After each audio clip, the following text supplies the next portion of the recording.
Ethan felt uneasy the moment he arrived at Claire's family home in Portland, the kind of quiet discomfort that slips under the skin without warning, and he couldn't explain why because everything looked normal on the surface, the warm porch light glowing, the hum of distant traffic, the familiar welcome mat he had stepped on dozens of times. But when the door opened and Claire's mom, Margaret, appeared with a wineglass already half empty and a smile that wobbled at the edges, he sensed that the night would not unfold the way anyone expected. She greeted him with extra enthusiasm, the kind that felt cheerful but slightly off balance, touching his arm a second longer than necessary as she ushered him inside, insisting he sit on the old brown couch while Claire finished frosting a cake in the kitchen for Margaret's birthday. Ethan tried to shake off the strange energy because he didn't want to judge. He knew Margaret had been through many lonely seasons since Claire's father left years ago, and he always tried to show her respect, but tonight her movements seemed soft around the edges, her voice warm yet heavy, her smile shadowed by something tired. She lowered herself onto the couch beside him, closer than usual, and Ethan suddenly felt trapped between politeness and discomfort, wishing he could find an excuse to help Claire or at least stand up. But when he tried to rise, Margaret gently pressed a hand on his shoulder, not forceful, not inappropriate, just firm enough to anchor him in place, and she said in a soft voice, "Stay right here, you're exactly where you need to be tonight," which sent a quiet chill through him because the words sounded like they meant something deeper than simple hospitality. Ethan nodded awkwardly, telling himself not to overthink, yet the room felt unusually still, the ticking clock loud in the background, and Margaret took a slow sip of wine as if trying to gather courage for something she wasn't ready to say aloud. He glanced toward the kitchen, hearing Claire humming lightly to herself, completely unaware of the tension building in the living room, and he wondered if he should call out to her, but he didn't want to embarrass her mom or make the situation heavier. Margaret let out a long, quiet sigh, the kind that carried more weight than sound, and she looked at Ethan with eyes that seemed older than he remembered, full of memories and unspoken hurt. He had seen people sad before, but this wasn't the sadness of a single moment, it felt like years of carrying too much alone. Ethan shifted slightly, hoping to ease the awkwardness, but that only seemed to make Margaret's expression soften into something fragile, almost grateful, as though his presence filled a space she hadn't known was empty until tonight. She started talking about the house, the dinner, normal things, but her voice wavered, drifting between small talk and something dangerously close to confession, and Ethan felt himself leaning forward not out of curiosity but concern. He respected her, and he didn't want to misjudge what was happening, yet he couldn't ignore the sense that she was trying to tell him something important, something she hadn't shared with anyone. The house felt too quiet, too intimate, and Ethan sensed her loneliness like a quiet echo in the room. He tried again to stand, offering to help Claire, but Margaret touched his wrist gently and said, "Please, just stay a little longer," her voice trembling just enough to reveal the truth. She wasn't holding him back because of attraction or anything inappropriate. She simply needed someone to listen, someone who wouldn't dismiss her feelings the way life often had. The realization softened Ethan's discomfort, replacing it with empathy, but before he could ask if she was okay, Margaret looked at him with a strange mix of fear and sincerity and whispered, "You remind me of someone," her voice breaking in a way that made Ethan's heart tighten.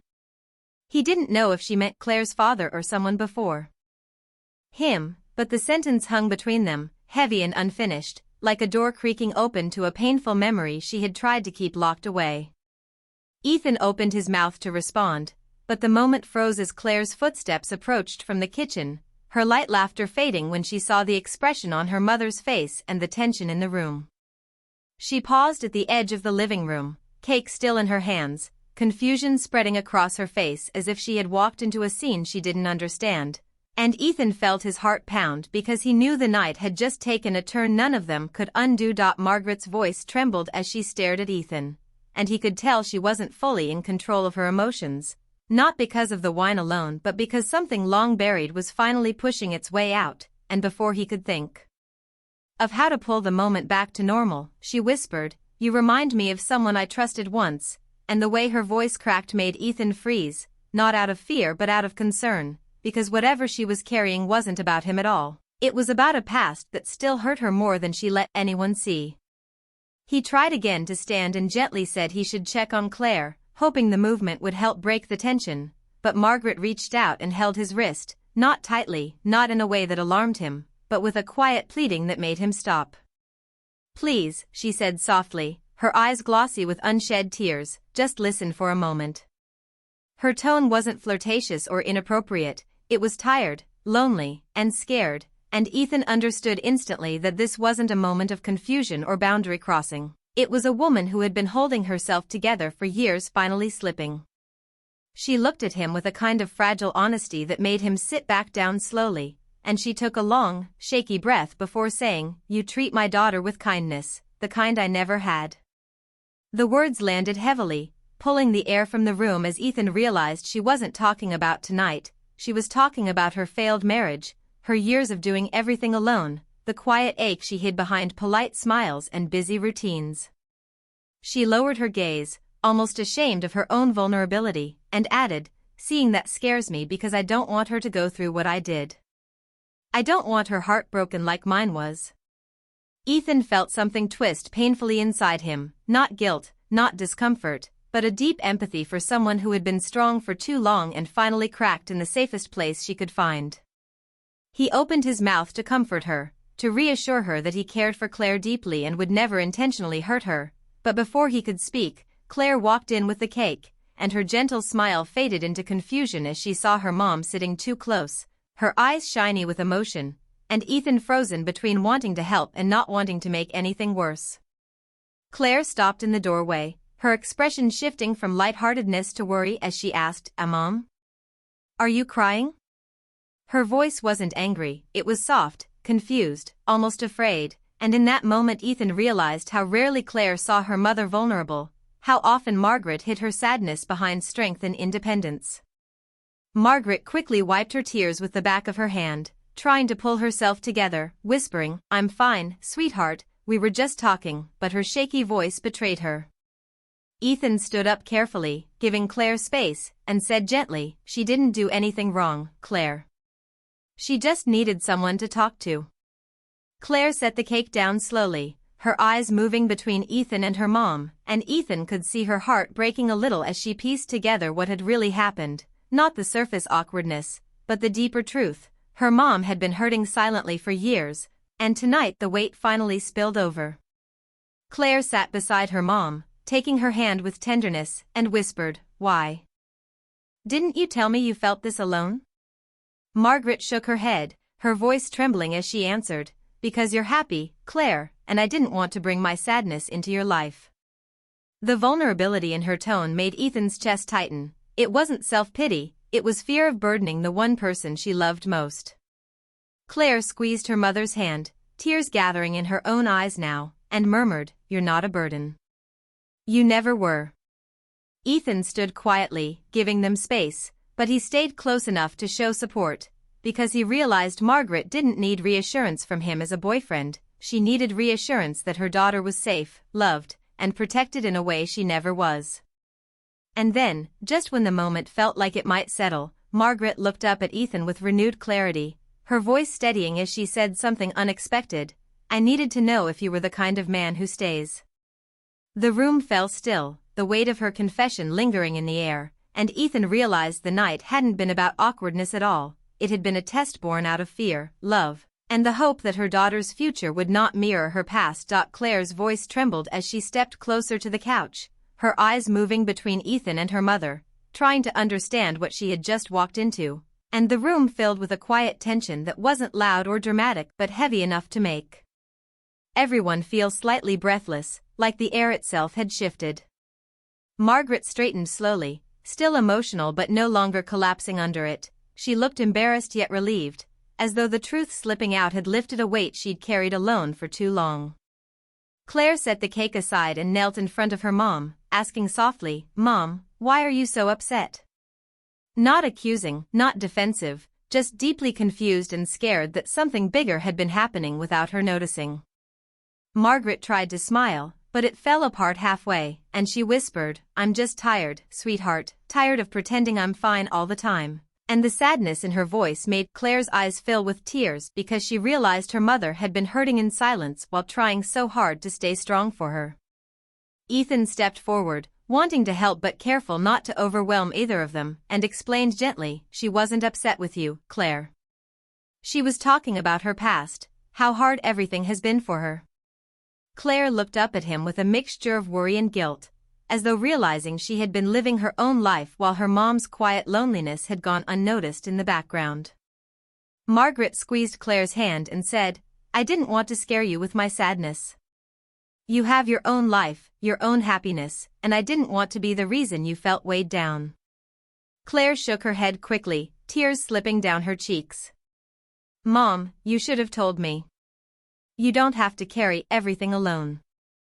Ethan watched the two women, feeling the fragile tenderness between them, a mother finally letting her guard down and a daughter realizing how much pain had been hidden behind everyday conversations, and he felt his chest tighten with emotion. The room was quiet except for their soft voices and the distant hum of the refrigerator, and for a moment Ethan felt like an outsider witnessing something sacred, family wounds being exposed gently, not with anger but with love. Claire brushed her mom's hair back, whispering, You're not alone. You'll never be alone, and Margaret's face crumpled for a moment as she leaned into her daughter's touch, finally letting herself be comforted instead of pretending she didn't need it. Ethan stepped back to give them space, but Margaret looked up at him again, not with the shaky vulnerability from earlier, but with a steadier, clearer expression, as if the storm inside her had quieted enough for her to speak truth without fear. She took a small breath and said, You didn't do anything wrong, Ethan. I'm sorry if I made you uncomfortable. I just needed to see something for myself. Claire frowned, confused, and asked, See what? Margaret looked at Ethan with a faint, tired smile, the kind that carried both pain and understanding. I needed to see how he handles pressure. How he responds when things get messy. Life gets messy, Claire, and I needed to know if he's the kind of man who stays when things aren't perfect. Claire stared at her mother, shocked not by the words but by the meaning behind them, and Ethan felt his heart pound because he realized Margaret wasn't testing him out of suspicion, she was testing him out of fear that Claire might end up hurt the way she once was. Claire wiped her tears, processing the gravity of what her mom had just admitted, and whispered, Mom, you didn't have to test him like that. Margaret shook her head weakly. I know. I know it wasn't fair. But when you're a mother, watching your child fall in love is beautiful and terrifying at the same time. Ethan felt something shift in him, not pressure, not anger, but a deep sense of responsibility, not because Margaret demanded it but because he cared for Claire and understood that love came with the weight of someone else's hopes and fears attached. Claire turned to Ethan then, her eyes soft but searching, looking for reassurance, not because she doubted him but because she had just learned how much her mother depended on the hope that Ethan would be good to her. Ethan stepped closer, gently placing his hand on Claire's shoulder, showing without words that he wasn't running from the discomfort of the moment or the weight of what Margaret had confessed. The house felt calm now, not heavy, just emotionally full, three hearts learning each other's wounds, fears, and hopes all at once, and Ethan realized that sometimes love isn't just about romance, sweetness, or perfect evenings. Sometimes it's about standing steady when someone else's past pain shows up unexpectedly. Margaret closed her eyes for a moment, breathing more evenly now, and when she opened them again, she watched Claire and Ethan standing together, shoulder to shoulder, quiet but united, and something in her expression softened completely. As though she finally believed her daughter was safe with him, Margaret looked between Claire and Ethan with eyes that were no longer confused or overwhelmed but clear in a way that came only after someone let their truth spill out, and as the room settled into a quiet stillness, she finally spoke with a calm strength that hadn't been there earlier, saying, You're good for her, Ethan, and the words carried the weight of everything she had felt but never said, years of loneliness, fear of repeating old mistakes, and the deep hope that her daughter's future would be gentler than her own. Claire's breath caught as she held her mother's hand, stunned not because the words were harsh but because they were so honest, so vulnerable, and Margaret continued, her voice steady but emotional, I needed to know for myself. I needed to see how you look at her, the way I once looked at someone I thought would stay forever. The confession hit Ethan with a quiet force, not out of guilt but empathy, because he suddenly understood that everything Margaret had done that night, her sadness, her honesty, even her awkwardness, came from a lifetime of loving hard and losing harder, and the fear that her daughter might face the same heartbreak. Claire leaned against Ethan, her voice soft and breaking as she whispered, "I didn't know she felt this way," and he wrapped an arm around her gently, showing her and her mother that he wasn't stepping back from this heavy moment or from the responsibility of loving someone who came from a family full of its own pain and hope. Margaret looked at them with a softened expression, as though seeing something she hadn't allowed herself to believe before, and added quietly, "Don't hurt her, not because I'm asking, but because she's the kind of love people spend their whole lives hoping for. She's strong, but her heart is gentle, and I've watched her open it to you in ways she's never done with anyone else." Her words hung in the air, not as a burden but as a truth that wrapped around all three of them with a surprising tenderness, and Ethan felt something settle in his chest, a sense of purpose he hadn't even known he'd been searching for. Claire wiped her tears and whispered, "Mom, he won't. He's here with me," and Ethan nodded softly, not with grand promises but with the quiet certainty of someone who understood the weight of commitment.